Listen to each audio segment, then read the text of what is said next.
Hi, well, we'll go on to the final panel discussion of the day, which is tidal energy. I'll introduce the panel will introduce themselves in a little while, but Iain Staffel, Dr. Iain Staffel and Dr. Tilly Collins will provide just an overview of the sectoral work that they've done, and then we'll go into the panel discussion. Sue's got slides. Okay, Sue's slides in the pack. Yeah, okay, good. We've got Sue's slides as well. Very good. So we'll go through those introductory slides and then we can introduce ourselves. Yeah, well, thank you very much, everyone. So I'm Iain Staffel, an associate professor in sustainable energy at Imperial. And what we wanted to look at is effectively what is the size of the prize for tidal energy, both in the UK and around the world. So tidal energy has some potential benefits for the energy transition. It's a renewable energy source, but with a very different time profile to its output than wind and solar, which will help very much in integrating it into our power systems. And the UK has some of the world's best resources, so a great place for deploying it. And we have the world's best manufacturers. So if there is a global demand for this, then we could have ourselves a very nice export industry. And the problem that we'd identified is that academic work in this space uses a variety of methods, so it's very difficult to compare between different studies to identify where hotspots exist. Lots of focus repeatedly on the same places, so there's no broad global studies for tidal stream, for example. No consideration of future technologies, and to put it simply, it's incredibly complicated to do tidal resource assessment. And we wanted to simplify this. So we wanted to create an easy open access tool that would allow you to assess the potential for tidal power and produce the first sort of consistent, robust estimate for tidal stream output. And this seems to be what I've spent a lot of my life doing, is building tools like this. The Renewables Ninja, a website where you can take wind power or wind speed data and convert it into what would a wind farm produce every hour of the year if you put it in a particular location. And what we wanted to do is make the same, but for tidal power. So if you put a tidal energy system anywhere on the UK's coasts, how productive will it be?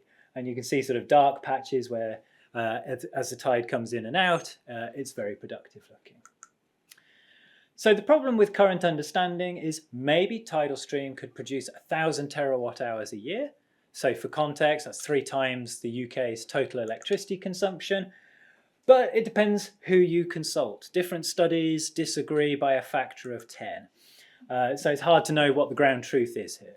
So we have combined a tidal atlas, so it's a global data set of tidal engineering measurements, with engineering models of tidal stream power plants and tidal range, the barrages, and then run it on our high-powered compute cluster to work out how productive is this thing around the entire world. And what we can produce is these very nice hotspot maps. So bright colours are more productive areas. So your capacity factor is a measure of what percentage of the year are you running at full power. And for context, solar power in the UK is about a 10% capacity factor. So you can see the Bristol Channel, the Channel Islands are double that. So this is for tidal range, where it's the UK is basically the world and France world's best resource. Small areas of China, Korea, and some very unpopulated parts of Australia are good. And then if we were to look at tidal stream, you see more places open up. So various sites around the British Isles, the Channel Isles, parts of Northern Australia again, and then also Japan, Indonesia, and the Philippines. And they're potentially an interesting market, not because they're a very rich market, but these are places where wind speeds are incredibly low because they're equatorial. They're in the monsoon belt, so solar power is also not very effective. So tidal power in these particular straits, in these island regions, would be much more productive than either wind or solar power. So tidal could be the best renewable energy resource they have. And these are currently coal-dominated power systems, so very big wins for decarbonisation. So the final thing we did is try to estimate, as we said, the size of the prize. So it's a very aggressive looking chart when I say it with this colour scheme. But we're trying to look at how much of the the sort of seabed area could you exploit in a productive manner where you would have high productivity and could get feasible return on investment. And you can translate seafloor area through to how much capacity you might be able to install. And you can see there is plenty of countries, if we're looking at low flow tidal stream devices, where you could potentially install 10 gigawatts. So that is 10,000 1 megawatt machines or 5,000 2 megawatt machines. So you get to see this idea, if you're manufacturing these things, it could be quite large order books. And this pale orange colour is places with a 40% capacity factor. That's rivaling offshore wind in the UK, which is some of the most productive renewables in the world. So we're getting to the sort of starting point of understanding what the global scope of this stuff is. There's several countries that could produce a quarter of their electricity with tidal power if money were no object. So main takeaways, tidal power is quite spatially concentrated, but there are some locations around the world where it could be the most productive renewable energy source. Costs are currently high, but if you can manufacture these things in scale, economies of scale, learning by doing, it's potentially you can get those costs down. And there's considerable resource to be exploited. So the market potentially exists and it's there for us to capitalize upon. Thank you very much.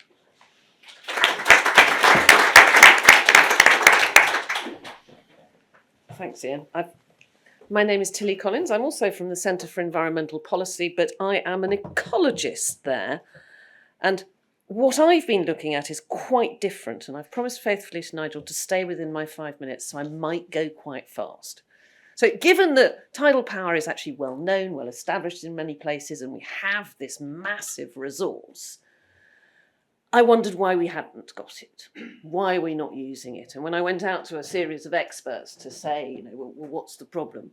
Almost everybody comes back with ecological doom and gloom. This is going to be a disaster. It's going to kill everything. And I wondered if that was true. So we started to have a beginning of a look at this. And our first paper actually came out earlier this week, looking at what the evidence actually says. What is the evidence? And the evidence was quite hard to find. I had the father of a charming postdoc in our department who's a Russian professor photographing things in libraries in Moscow and WhatsApping them to me because they're not available sort of on the general web. We found a lot of French literature in French from Laurence. There is a literature basis, and the literature basis really says that there isn't that much of a problem, and that a lot of this, and this is where the evidences came from, the functional and now minorly defunct for Annapolis plants that there are out there. So effectively what it says is that with tidal range, it's much, much less negative than we expected it to be. And almost all of the echo chamber doom and gloom came from the construction decisions at Laurence, where they actually isolated the estuary for 4 years, so there was no tidal flow going backwards and forwards. At the same time, the water treatment plants upstream in that estuary were not up to modern specifications, so the water coming down behind it was pretty hideous. So yes, the impoundment was revolting, and everybody screamed doom and gloom. But now we have long experience, and the functional choices of maintaining a two-way flow with two-way generation have led to a really enriched ecosystem behind there that is now a wetland of international importance, with much greater species diversity than there was previously. So that point begins to point to actual benefits of tidal range. For tidal stream and flow systems, there was a lot of alarm. This is going to chop up fish. It's going to change the habitats. Actually, these rotate very slowly. The animals avoid them. They provide, in some instances, a firmer substrate in a sandy space, which gives other organisms things to affix onto. So there's really no evidence that says these are disastrous. So The ecological doom and gloom turns out not to be true. This is published. What we're starting to do now, and Dylan, who's back there, is working on this, is looking at what the co-benefits might be, mainly of range. I'm not going to address tidal stream, but we're thinking about range quite carefully. It protects us. Having a decent-sized barrage protects us from sea level rise. We can manage the ecosystem behind it through the choices we make in the functionality of it. So we can protect things from sea level rise, we can protect them from storminess, we can use our choices, our design choices, and our management and flow choices to protect us in all sorts of ways. We can build ecosystems that are rare. So the protection from storm surges is widely known, but it's poorly quantified. The protection from sea level rise, which we're really beginning to see now, and cities like Bristol and Cardiff are becoming concerned. Liverpool is becoming concerned. Lots of places are becoming concerned by sea level rise impacting the centre of their cities. That again is poorly quantified. We started off by doing a bit of a UK-specific study, so those are the areas on the left where we have sufficient tidal range to put barrages. The second one along are the important conservation areas that actually we want to protect from sea level rise and storms. This is the population density, just as an indicative idea of the value of what's happening on the coastal ecosystems. And these are the areas predicted to flood quite regularly. You put them all together and what do you get? You get the places where barrages have already been proposed and discussions have already been initiated. Dylan is starting to quantify what we can get from those in terms of value. This could provide an income stream, so the blue carbon, the salt marsh carbon fixation. We can begin to look at the conservation benefits, the biodiversity net gain, and begin to do these calculations. This is Dylan's initial work. And we're starting to look over a decade at what these barrages could deliver in terms of money, probably for conservation, not to offset the costs of the barrage, but the costs of barrages will be greater than that. But we will be able to get things in there. Next step is to review that, look at the modelling and prepare these for publication, and then begin to think about what methods we could use to look at the de-risking of flooding. How can we quantify the lower risk of flooding in our city centres and infrastructural destruction? So I'm sorry, I went over time, and I will stop now.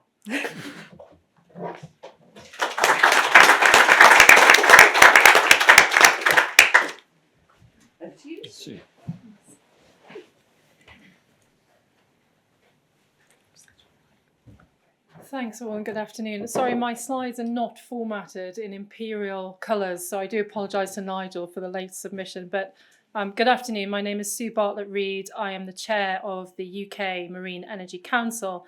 And unlike Tilly, I'm going to be talking predominantly about tidal stream and wave.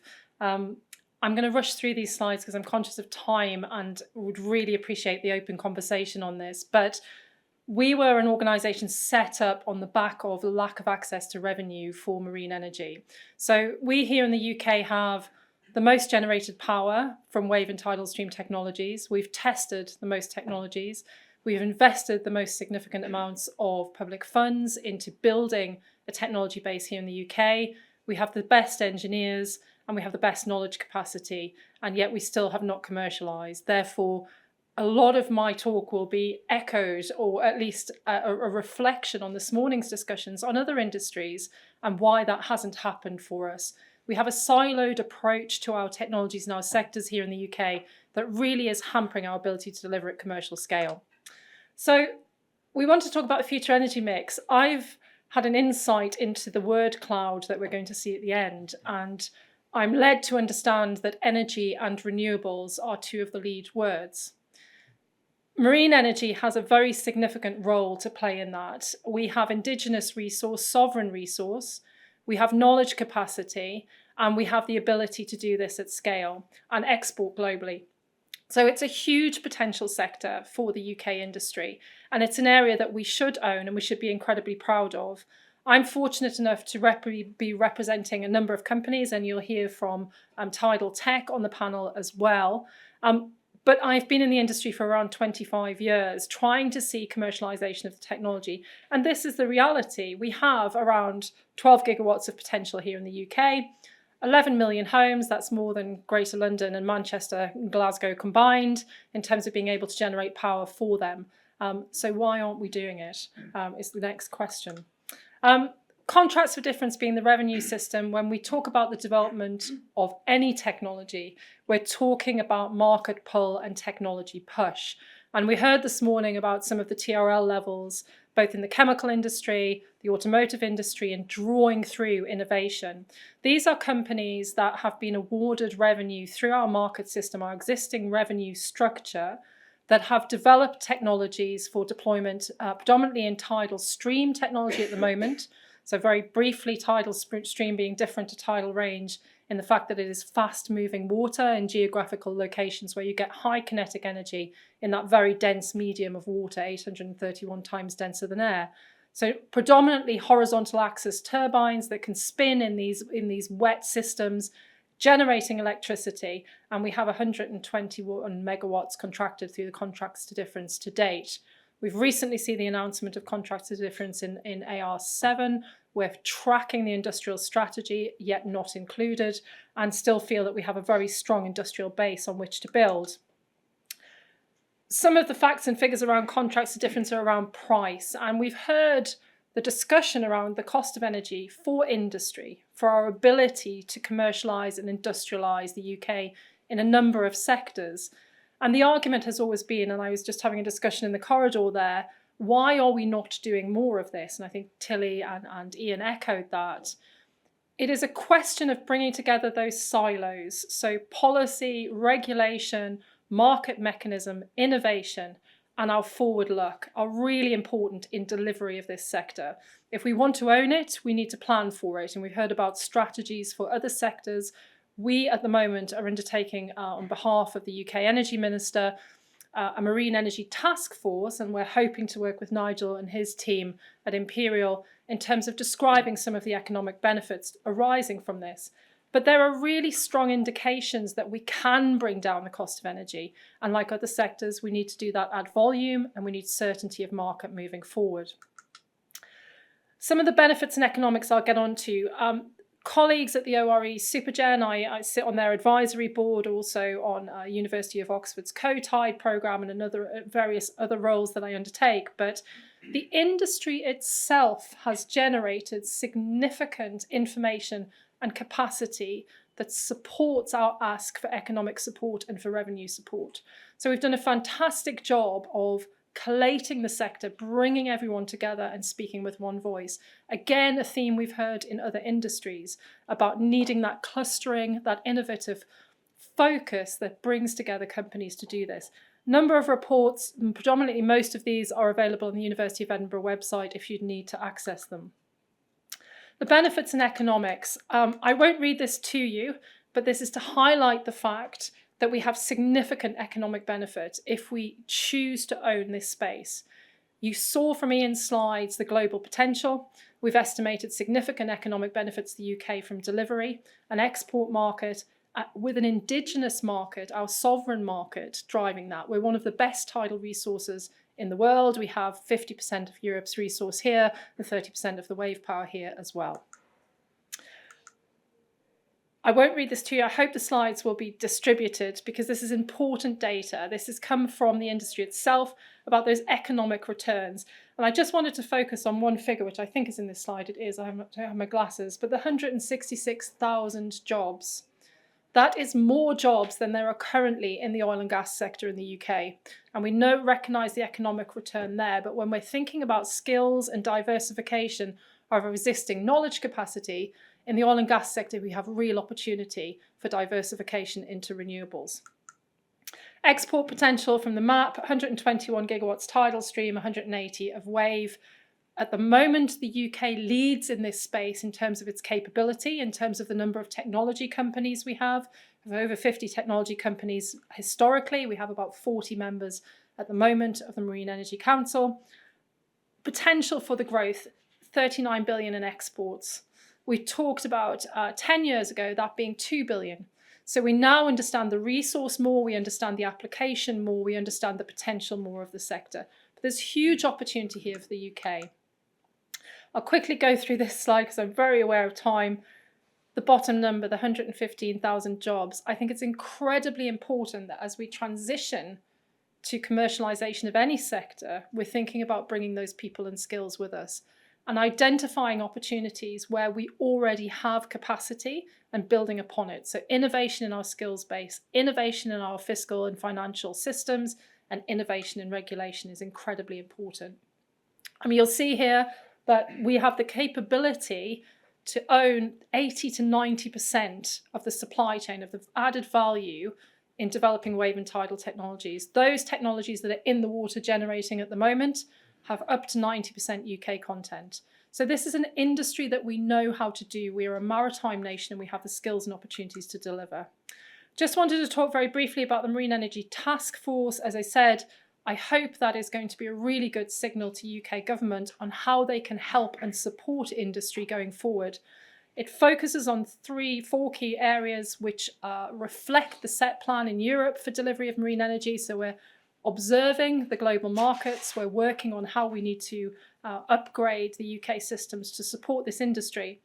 Finance and revenue being key. I've talked about CFDs, site development, how do we build capacity in those areas you've seen on the maps, and at Coffee, those flashing areas on the maps that are really great in terms of indigenous resource. Supply chain. It goes from the Isle of Wight to the Isles of Shetland. We have supply chain for the marine energy industry across the whole of the UK, drawing in those other sectors that we heard from this morning, incredibly important. We're going through a phase of the task force. The task force will create a strategy and a roadmap, and I said we're hoping to work with CSEP on delivery of that and really reflect on other industries and what they're asking for, and we're hoping to be completed by June of 2026. Chaired by Michael Shanks, the Energy Minister, and myself, we're hoping to really present to government and to the departments a very strong data-driven narrative on why this industry is important. Again, progress. We've seen some of these diagrams in terms of thinking about supply chain. We're really getting into the quantifiable detail now. As an industry, we talk largely about greening net zero, green electrons. It's now about growth, it's about commercialism, and it's about driving jobs in the UK. And we feel we've got a real opportunity there. I'll rush through this because I think we are more likely to have an open conversation. But innovation is key, and we heard that as well about it's stretching, it's a wrapper around all of those work programmes. We need to innovate in the UK. We have fantastic knowledge in our tertiary education system. We have the biggest number of students, postdoctoral students, and those completing PhDs working in the marine space in marine energy than anywhere in the world. How do we continue that innovation, bring it out, commercialise it, and make sure we can deliver at scale? I just want to highlight business as usual because I think that wraps up where we are at. We cannot continue in the UK with business as usual. We have such opportunities across our sectors, not only in my sector in the wave and tidal stream, but in the sectors you heard from this morning. We need to collaborate and work together to make sure that innovation and regulation, and we heard some great signals this morning about some changes to other sectors and regulation that may assist. But that needs to not be siloed in those vertical and horizontal. We need to work together to make sure we have a better environment to commercialise and to grow in the UK. So it is not business as usual. It's let's get things wet and make sure that we're generating electricity from marine. Thank you.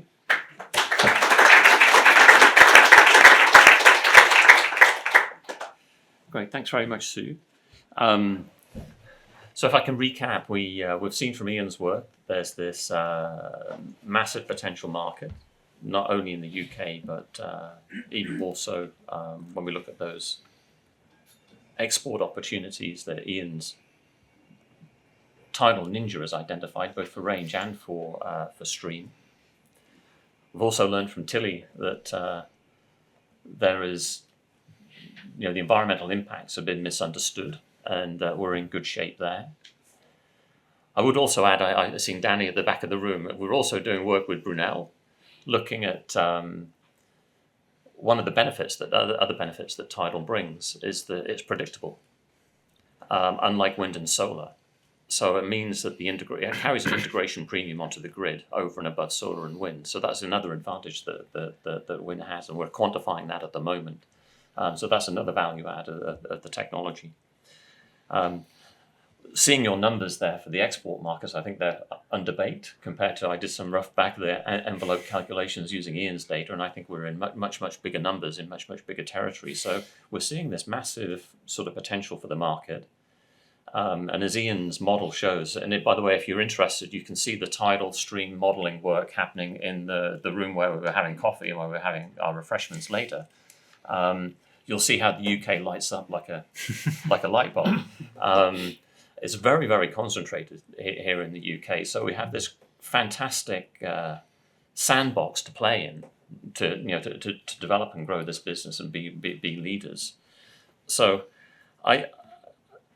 I guess that's a question that I have maybe for Sue and for Jim is, given what Sue just says, what is it that we have to do differently in the UK? And I think the thing that I would say is the challenge in looking at the data and Iain's work as well, and you've highlighted it yourself, Sue, is we still have this issue of the levelized cost of energy from tidal seems to be very high. Yeah, as you said, in particular in the case of tidal stream, we have this opportunity to manufacture 10,000 units, and you think that's a manufacturing problem.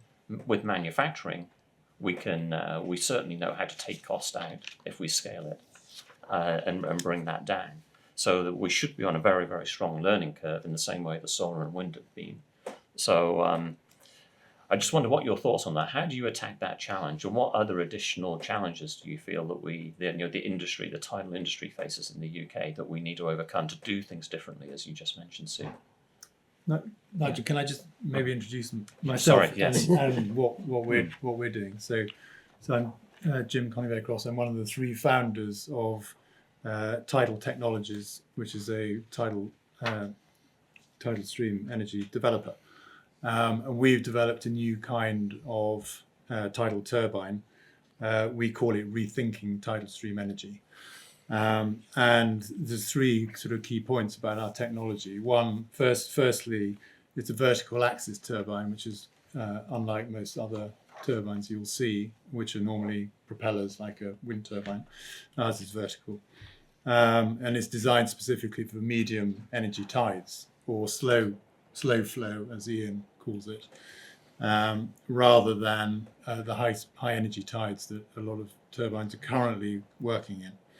And so low flow tides are like the English Channel, for example. The second point about our technology is they're low operational maintenance costs because all the electric, all the generating equipment, etc., is out of the water, above the water.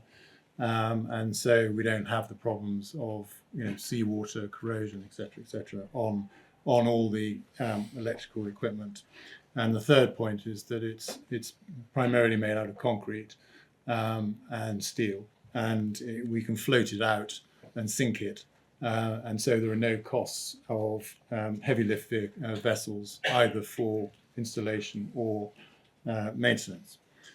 So those are our sort of three key points. It is very different, and so I guess moving to answer your question is because of the way we've designed this specifically for low flow, we absolutely believe that we can scale it up into gigawatt sites. So we've actually had some work done by the Offshore Renewable Energy Catapult recently, where they have, and we've worked with them, and they have corroborated the potential for one gigawatt site in the English Channel in one specific site. We know there are others, but we now have that sort of evidence that shows that actually we can we can scale up to 1 gigawatt. That's about 500 of our devices, or 450 devices, depending on. And really, to answer your question again, is, as we progress, as we scale up, obviously these things are going to become more efficient because we'll know how to build them better. We'll redesign our foils. So we have vertical foils like wings, and we've spent a lot of time doing fluid dynamics testing on these wings. But until we get them in the water and test them, we will then be able to make them better and better and better, and maybe bigger, wider, thinner, whatever it is that needs to be done.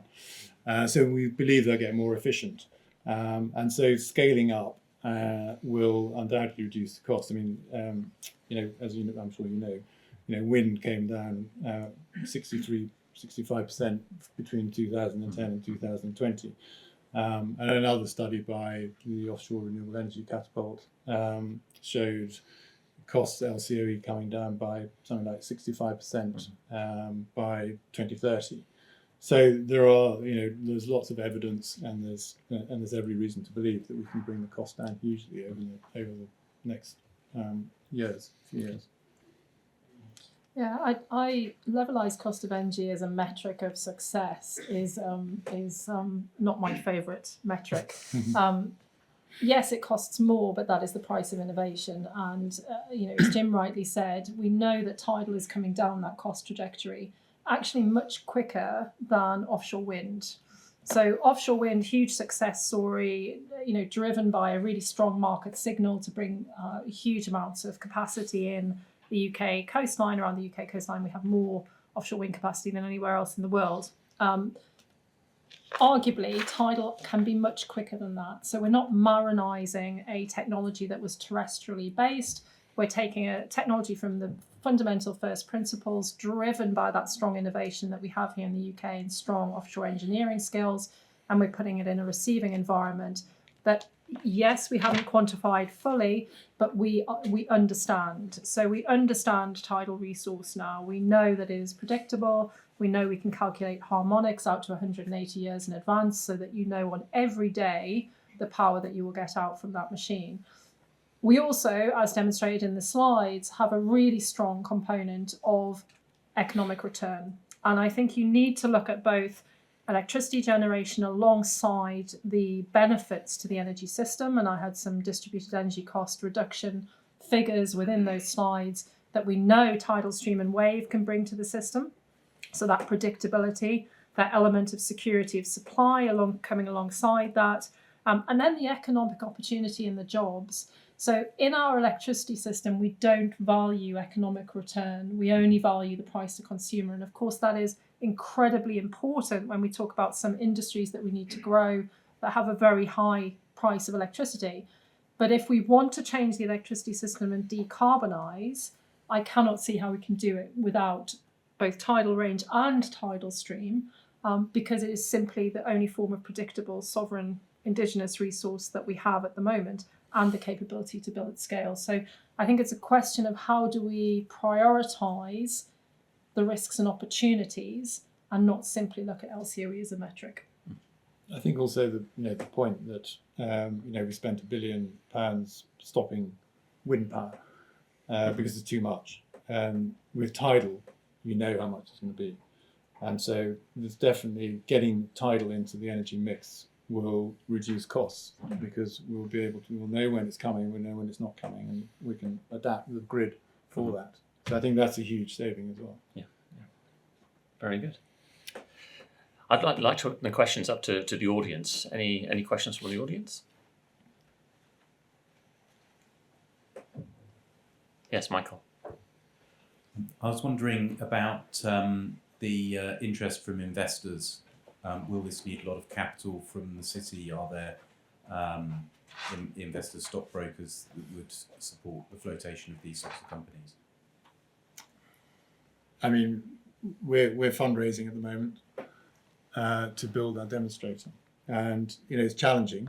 I think it's fair to say that the tidal energy business has a bit of bad press in the past, and it's also, it's heavily capex.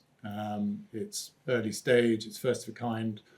So all these challenges, a lot of people don't like that, and this is where government should step in our opinion. They step in when you're generating power and give you a contract for difference, great. But actually, when you're trying to get it in the water, there's no UK government support. We're talking to the Welsh government because we're going to be manufacturing in Wales and we're going to be installing in Anglesey. And so they're receptive, but I don't know whether we're getting any money out of them. But the UK government generally is not helpful. And Innovate UK is really challenging, and it's very difficult to get any money out of them. And in the past there was European funding from Horizon, etc., but now we're no longer part of Europe. That's not really available unless you're working with a number of other European partners. Then it's possible. But we're a UK homegrown business, and it's very difficult to get any government support. So we will get our funding, and there are family offices, there are individual angels. We've already got £3.5 million from our angel investors a year and a half ago, and we'll get some more. But it's a very challenging environment. Just on that, I think historically we've seen that there's been those types of small VC, small boutique investments coming into technology. We have had significant support from the UK government, and there has been significant public-private investments into companies. Interestingly now, we haven't heard about them in this room, but if energy is one of our word clouds, then Great British Energy being established and having a view to drive economic return in the UK, to see those distributed benefits. What we're hoping, and this is what we're working through in the task force, is that there will be a role for GB Energy in a public-private quasi-semi-government organisation, a publicly owned energy company, to come in alongside and drive that private equity and the private capital that we need. And I think it's also been a ticket price issue. It's been that valley of death. Early stage technologies trying to find capital to bring them through to bigger companies. And some of the investors we talk to, ticket price may be 100 million plus. And if you're looking for 30 or 20 million, historically that has come from EU Innovation Fund, Horizon funding, and several pots of funding that have happened through devolved administration and governments. So we're hopeful now that with a strategy for delivery, that investment portfolio and the investment needs and the financial balancing will come through public-private investment to drive the kind of scale that we need. And there is interest. When you talk to investors, they understand all of the benefits we've talked about. I think there's a stage-gating approach to get to that scale that we need to really unlock appetite at a huge capital, a huge capex input. Okay. Just one quick question. Do you have outside the EU a natural partner that could help on the technology or the financial needs that you have? Or is it more like a homegrown from UK and you can then, in the best case, basically become a global dominant player? Or is there anywhere a potential partner that could help you? Yeah, and it's interesting. You were talking about that in earlier presentations. I think the UK at the moment holds all the prizes. So we have test centres that have generated, and you heard from Neil Commode this morning, but test centres that have generated a huge economic return, have tested 20, 25 devices. We've got the technology here. We've got the tertiary academic, the knowledge capacity. Competing markets, we're seeing France start to emerge with the tidal energy tender for tidal stream technologies. We know that that Japan and Korea are looking at this technology as well, and we know that there's been some fundamental research in the US, particularly around wave, because of that western seaboard and the huge wave climate. So there's not naturally a partner. I think historically, globally, and having developed projects in all of the areas that Iain's highlighted and have spent time in those regulatory regimes, they're all looking at the UK, whether it's around regulation, technology deployment, O&M, manufacturing, we are considered the lead in this area in the marine space, which, you know, just increases the importance of us owning, caring for, and delivering on the sector. So not a natural, you know, we are at the forefront. Could I just ask, do you think this is an area where the UK just needs a much broader rethink around entrepreneurship and venture capital? Because if you think of companies like Tesla, Uber, SpaceX, this whole bubble going into AI, these are all companies that did not make a profit in their first decade of operations, but they have scaled to capture an enormous resource. And this looks like, perhaps on a more limited scale, the kind of opportunity that is facing us now, but we need someone to dream very big and someone with big pockets to do that. That's a good point. There's a book I recently read called Space to Grow as one of the sectors that we're interested in looking at. And I was talking to Jim about this the other day. And it describes SpaceX. And SpaceX launches satellites today at 1% of the cost of NASA. So why can't we do something? It means thinking very, very differently. And the quote in the book was, it says, "The changes we have seen in space didn't just happen. Individuals and organizations took risks, thought differently, and dared to imagine a future that seemed impossible to most." And I feel Tidal is a bit like that, to your point, Iain. And, you know, Sue, we discussed it. We've got to start thinking differently. Yeah. We do. It can't be business as usual, and that's why I hone in on the LCOE piece. It's difficult. It's challenging. We're in a challenging time economically, but we need to see things in the round. And you know, having been involved in the sector for far too long, I would like to believe that I'm one of those dreamers. I fundamentally do not believe we can change the energy system without tidal, particularly as we're an island nation. However, there are all of those economic and regulatory challenges that we need to unlock. And I think, again, you know, really interested in the clustering approach. I think if we come together as industries and as sectors to look at this and really innovate and deliver, we need to drive that change. And that's why, you know, I'm incredibly proud to be representing the industry, because I feel they're doing that almost ahead of their time. You know, we are really passionate about what we do. So let's do a sector strategy. Hear, hear. Yes, one last question. And how many years do you think it would take for the investment to start making returns, and also how British government can support, and what sort of support do you need for that return of investment to come sooner? You're looking at me. So I think, I mean, certainly as far as we're concerned, there's a 5-year return. And, you know, when we're talking to investors, we talk about an exit after 5 years with a positive, you know, certainly positive valuation and making profits by that time. So assuming we can scale, and of course there's another issue, which is of course getting the sites and getting approval and getting through Crown Estate and marine licenses, etc. And that's a whole other issue, which needs to be made easier, because then, you know, otherwise we can't grow. So getting past all that, getting sites and manufacturing and scale, undoubtedly, you know, there's a good return after 5 years.